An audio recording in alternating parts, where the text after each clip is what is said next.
안녕하세요. hun석입니다. 오늘은 제가 소장하고 있는 만화책들에 대해서 자화자와 여러분들이랑 이런저런 얘기해보는 그런 시간을 한번 가져볼까 합니다. 저도 너무 부담 갖지 않고 그냥 제가 한 권 한 권 이 책들을 어떻게 재밌게 읽었는지, 어떤 점이 좋고 어떤 점이 매력적이었고 어떤 점은 조금 나을 수 있지 않았을까 막 그런 생각을 하면서 저도 만화책을 읽거든요. 그래서 여러분들이랑 같이 영상을 찍어보려고 합니다. 그럼 같이 보러 가실까요? 고고링. 감히 순정 만화의 클래식이라고 말해 보겠습니다. 일단 여기 표지에 있는 이 친구가 여자 주인공, 이 친구가 남자 주인공이겠죠. 1권이니까. 이 여자 주인공인 사와코는 항상 검정색 생머리를 유지를 하고, 그 다음에 피부도 파리얗고 잘 웃지도 않고 해가지고 살짝 학교에서 사다코, 링에 나오는 사다코 귀신 닮았다는 이유로 따돌림까진 아니어도 뭐라고 해야 되지? 겉도는 그런 아이입니다. 그에 반해서 상큼보이 카즈하야는 반의 중심을 맡고 있어요. 이 상큼보이 카즈하야가 자기한테 벽이 없게 굴어줌으로써 점점 이 친구들도 점점 생기고 자신감을 찾고 발전해 나가는 그런 성장물이라고도 볼 수 있습니다. 사실 저의 첫사랑은 카즈하야 쿤이라고 해도 과언이 아닙니다. 제가 중학교 2학년 시절에 거의 카즈하야 쿤을 저의 남자친구라고 생각하면서 살았어요. 왜냐하면 저도 그 당시에 되게 자신감 있는 스타일은 아니었고 뭔가 카즈하야 쿤 같은 유니콘 같은 사람이 있으면 좋겠다라고 그냥 소녀의 마음 막 그런 걸 갖고 막 설레하고 막 엄청 좋아했거든요. 제 애니 입덕 처음 한 것도 너에게 닿기를이었던 것 같고, 근데 제가 어릴 때는 카즈하야가 진짜 상큼하고 친절하고 멋있는 그런 이미지로만 기억을 하고 있었는데 최근에 25살이 돼서 다시 읽어보니까 이런 여우도 이런 여우가 없습니다. 그러니까 결론부터 보고 나면은 카즈하야가 처음부터 사와코한테 관심이 있는 걸 알고 보게 되잖아요. 그러고 보면은 진짜 카즈하야 행동 하나하나가 의미심장하고, 아, 이거 이랬는데도 안 빠져? 막 이랬는데도 네가 날 안 좋아할 수 있어? 하는 완전 아이돌 재질입니다. 아이돌이었으면 완전 인기가 제일 많은 멤버였을 거예요. 카즈하야가. 뭔가 천연캐 막 그런 느낌으로. 아무튼 오랜만에 보니까 더 재밌는 너에게 닿기를이었고요. 이게 결말도 되게 좋게 끝나는데 생각해보면은 살짝 카즈하야 이 남자 주인공이 독점욕이라고 해야 하나? 물론 막 사와코의 성장을 적극적으로 반대하고 막고 막 그런 타입은 아닌데 자신만이 알고 있는 사와코의 모습 그거를 또 엄청 좋아하는, 남들과 공유하고 싶어 하지 않는 그런 면이 있거든요. 근데 제 생각에는 사와코가 점점 성장해 나가면서 음, 보통의 연애였다면 그 사랑이 점점 서로가 원하는 모습에서 성장해 나가니까 결국에는 다른 사람을 찾게 되지 않는 막 그런 생각을 해본 적도 있어요. 근데 이건 아무래도 순정 만화의 정석이고 그니까 아무튼 지금 결말도 충분히 의미가 있다고 생각합니다. 근데 한 가지 아쉬운 점은 이 두 친구가 이어지고 나서도 계속해서 만화가 이어지는데 조금 서브 커플들의 비중이 좀 많아지고 막 그런 식으로 돼요. 그래서 다른 서브 커플 애니메이션 보면서 다른 서브 커플에 관심이 많으셨던 분들은 그 애니가 끝난 이후에 만화책을 보는 것도 굉장히 추천하지만, 저는 솔직히 말하자면 둘이 사귀고 나서부터는 좀 루즈해져가지고 거의 의리로 끝까지 봤던 기억이 납니다. 아무튼 저의 첫사랑의 추억인 그런 순정 만화 클래식이었고요. 또 여러분들에게 소개하고 싶은 이것도 아오아라이드, 이것도 순정 만화의 정석적인 작품 중에 하나죠. 이 사키사카 이오 이 작가님이 굉장히 유명한 순정 만화들을 많이 내셨어요. 이 아오아 라이드 전에 유명한 건 스트로 배지가 유명하고, 이 다음으로 유명한 건 사사차차. 사랑하고, 사랑받고, 차고, 차이고 였던 것 같은데, 굉장히 전체적으로 이 작가님 작품들이 고구마가 있어요. 무조건 남녀 간의 삼각관계, 사각관계, 사사차차는 사각관계고, 아무튼 이런 삼각관계, 사각관계에서 오는 고구마를 즐기시는 분들에게는 아주 추천하는 작가님이고요. 하지만 저는 진짜 고구마를 싫어해서 이 세 작품 모두 중간에 다 하차를 했던 기억이 납니다. 이 아우아라이드도 1권부터 8권까지는 제가 모았는데 이게 완결이 13권이거든요. 13권, 9권부터는 이제 안 모았어요. 이 아우아라이드의 특징이 구원서사인데 개인적으로 구원서사를 굉장히 극혐하는 타입이에요. 둘의 사랑은 그 구원서사를 넣는 이유가 둘의 사랑이 필연적일 수밖에 없다. 이 사랑은 무조건 운명적이다. 이런 느낌을 주려고 구원서사를 넣는 경우가 많잖아요. 그래서 저는 구원서사에 대해서 되게 자기적으로 느껴지고 거부감이 드는 편이거든요. 그리고 다른 면으로는 한 사람이 다른 사람을 구원해준다는 게 너무 오만하게 느껴질 때도 있고, 저는 제가 누군가를 구원해줄 만큼의 그릇이 못 되는 것 같거든요. 아무튼 그런 이유로 구원서사를 별로 좋아하지 않는데 이 책이 구원서사임에도 추천을 할 만한 이유가 보통 구원을 받으면 그 구원을 해준 대상에게 집착한다는 전개로 가는데 이 아와라이드에는 그 집착은 없어요. 근데 한 가지 문제가 그 구원을 받고 자기도 타인을 또 구원해 주려고 하는 과정에서 여주인공이랑 행복하지 못한 거죠. 그리고 또 한 가지 이 만화책의 특징이라고 할 게 있다면 제가 보통 서브 남주를 더 좋아해요, 남주보다. 이 아오아 라이드에서는 서브 남주가 너무 극혐이라고 해야 하나요? 아무튼 제 타입은 아니었어요. 다음으로 소개할 작품은 이 푸른 여름이라는 작품입니다. 앞에 설명드린 애들보다 살짝 생소하실 수도 있을 것 같아요. 이 만화는 일단 시골 배경이고 방학을 맞아서 시골 할머니 댁으로 놀러간 도쿄 여자애와 시골 남자애의 순수한 그 찰나 같은 사랑? 아무튼 여기 여자 주인공이 굉장히 운명적인 만남을 꿈꾸는 타입이에요.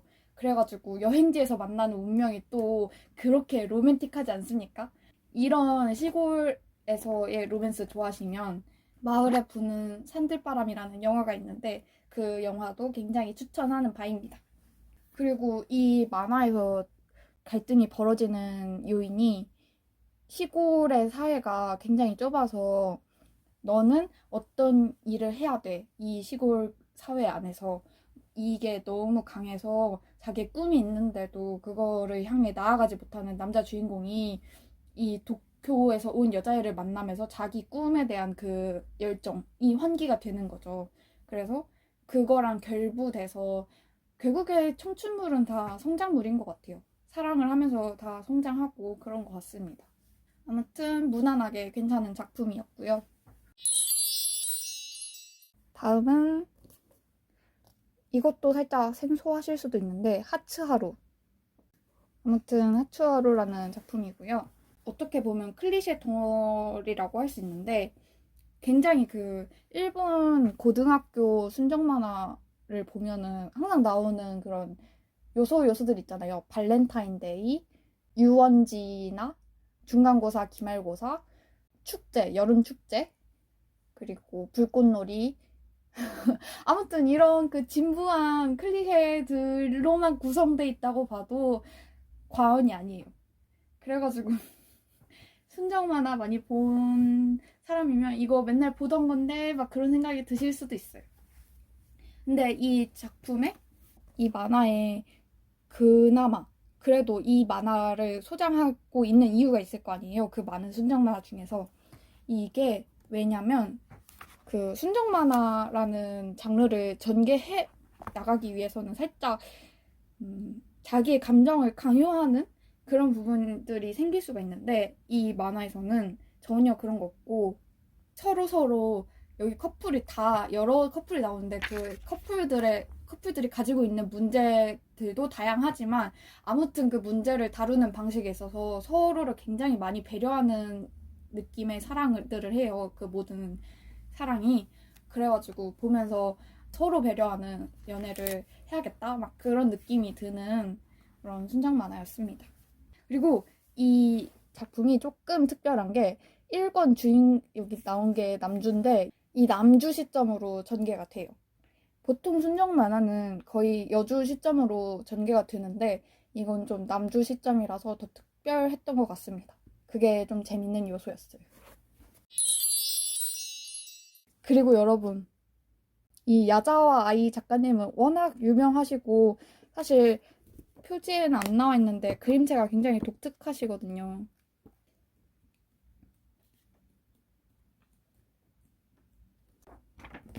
그림 못 찾겠는데 살짝 호불호 갈릴 수도 있는 이런 그림체거든요. 일단은 그림체가 지금까지 나온 것들 중에 제일 독특하고 굉장히 다른 거는 그냥 지고지순한 사랑이라든가 아무튼 그렇게 큰 탈선은 없는데 이거는 그 흔들리는 청춘 그 자체를 담은 작품이에요. 사랑이란 거를 하다 보면은 사람이 발전을 하는데 보통 이런 작품에서 실제로 제가 발전하는지는 정확히 모르겠고 그 순정만화는 그 발전의 결론이 항상 거의 결혼으로 가잖아요. 근데 그런 걸로 귀결되지 않는 그런 작품이고 이거는 그냥 그 사랑을 통한 그 알을 깨고 나오는 성장 그 자체가 뭔가 주제인 것 같아요. 그래가지고 더 애정이 갑니다. 그리고 진짜 이 만화는 남주가 진짜 쥐약 같은 놈이에요.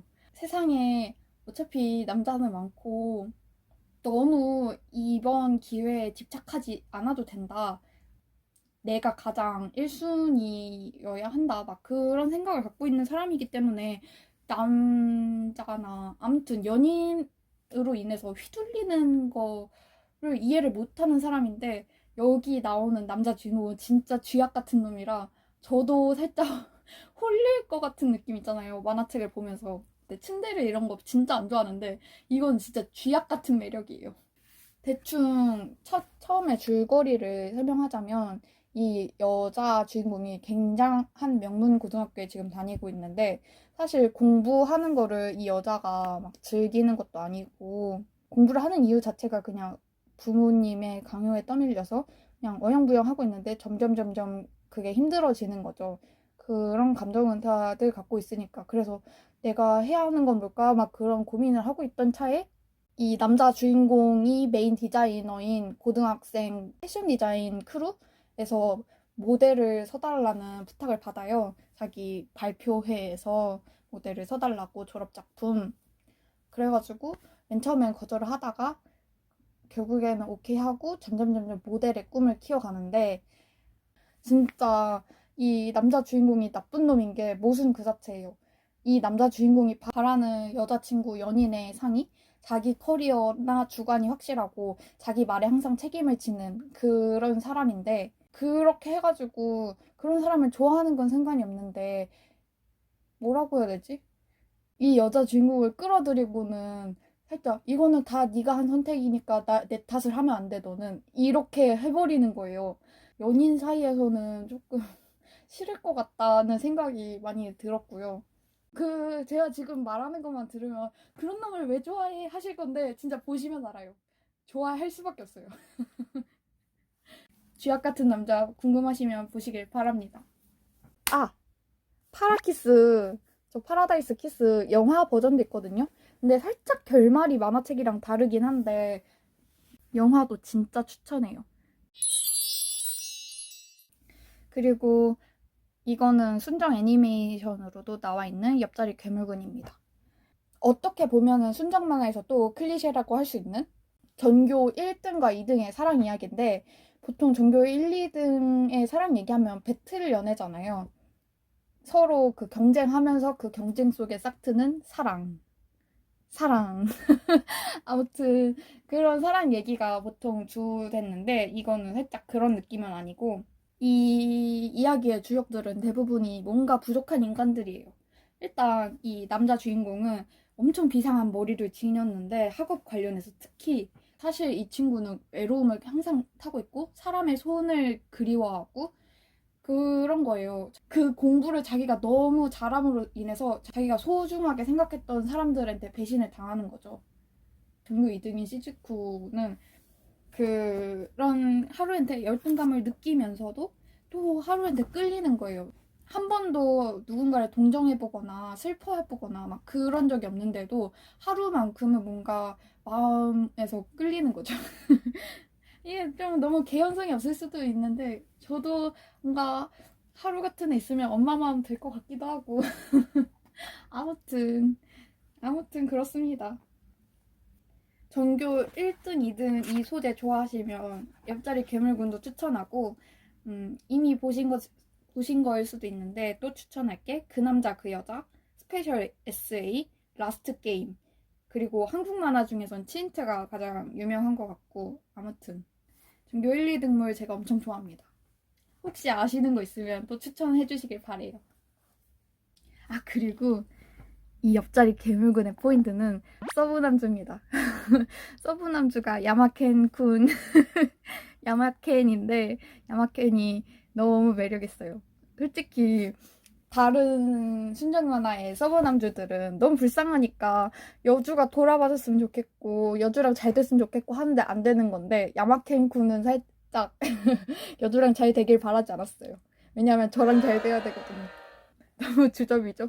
하지만 네 야마켄 군 그 정도로 매력적이니까 한번 꼭 봐보시길 바랍니다. 그리고 제가 이 옆자리 괴물군을 보고 로비코 작가님이 너무 좋아서 그분의 후속작도 이렇게 구매를 했습니다. 나와 너의 소중한 이야기이고 제목부터 이야기가 들어가는 만큼 토크 러브 코미디라고 했을 때 가장 적절한 것 같아요.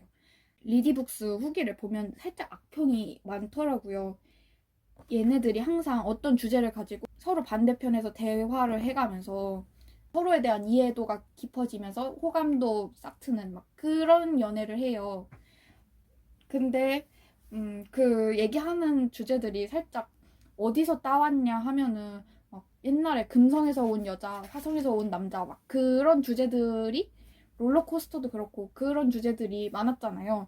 그런 데서 다뤄지던 그 옛날의 주제들을 끌고 오다 보니까 사람들이 좀 너무 구시대적이다. 너무 여성과 남성을 일반화하는 것 같다. 막 그런 후기를 남겨주시긴 하는데 저도 그거에는 굉장히 공감을 하면서도 그럼에도 이 만화책을 추천드리는 이유는 큰 갈등 구조 없이 서로 이야기하면서 서로를 더 이해하는 관계가 저는 정말 그게 너무 이상적인 연애라고 느껴져서 더 재밌게 봤던 것 같아요.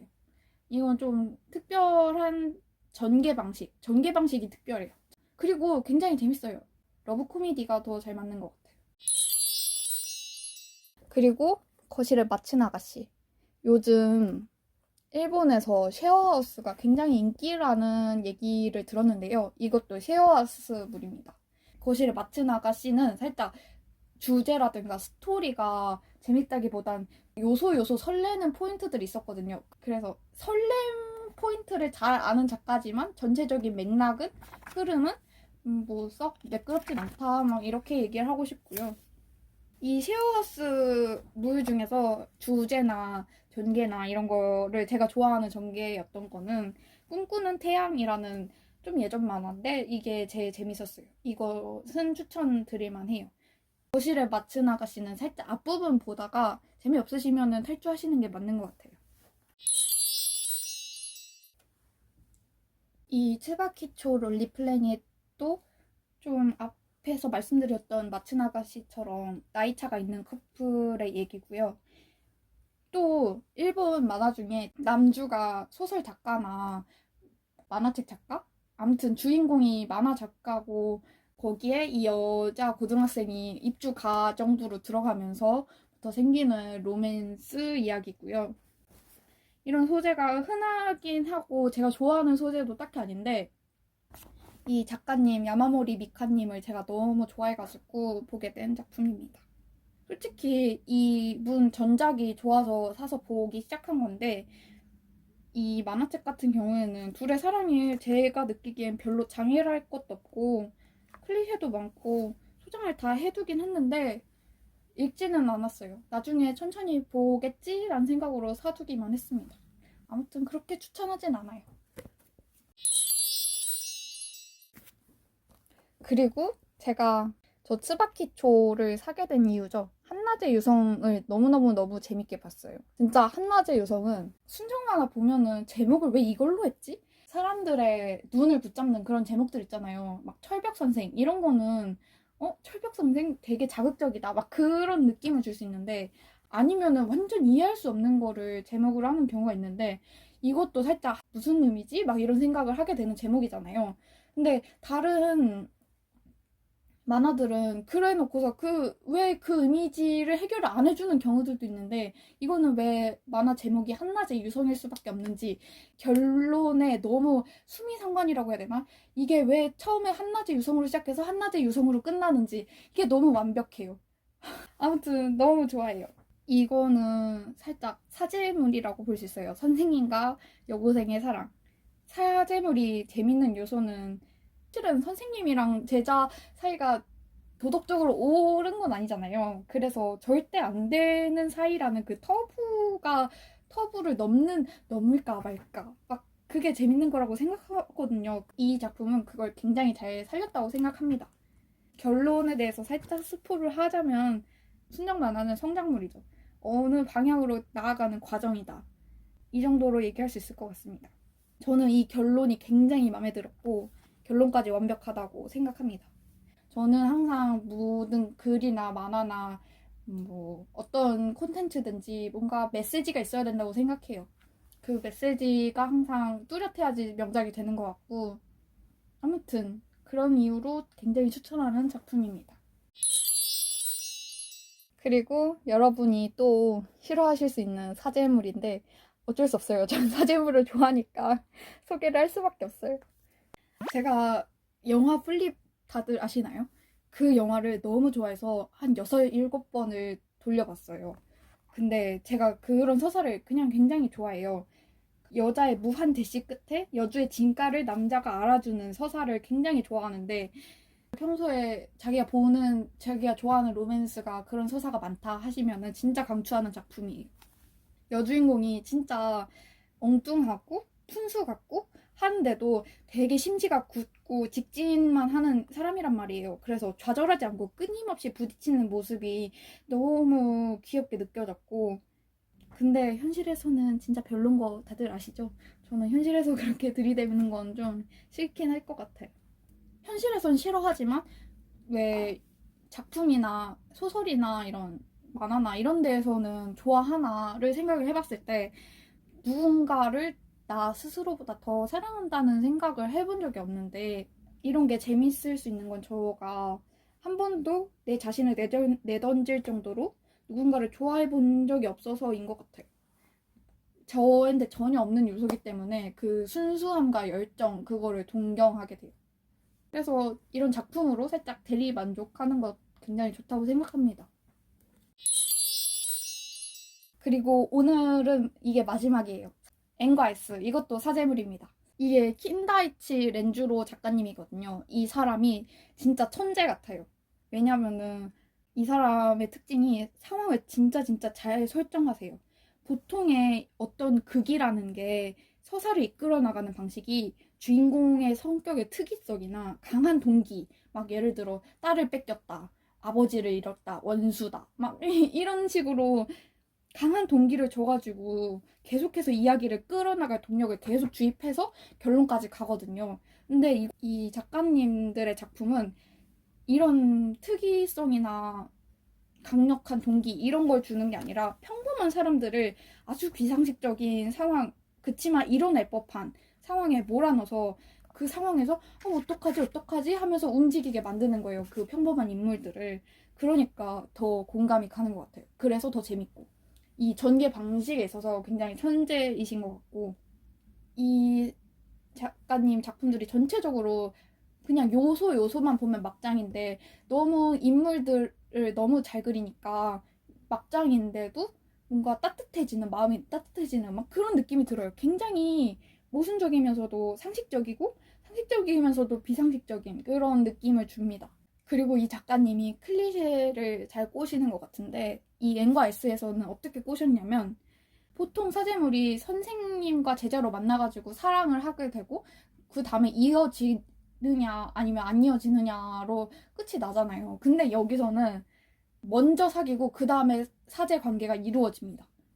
아무 문제 없어 보이던 연애가 갑자기 남주가 선생님으로 부임하게 되면서 생기게 되는 거예요. 그러니까 이게 너무 흥미롭고, 사실 도입도 재밌는데 계속해서 재밌어요. N과 S도 굉장히 추천할 만한 제품입니다. 이것도 제목 굉장히 잘 뽑았어요. 보시면 알아요.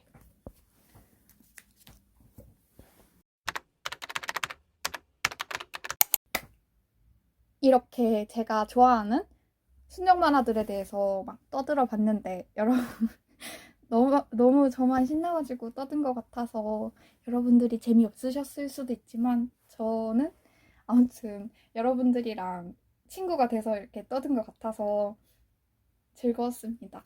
다음에 또 다른 제가 갖고 있는 만화책들 소개해 주러 올게요. 그럼 오늘은 안녕!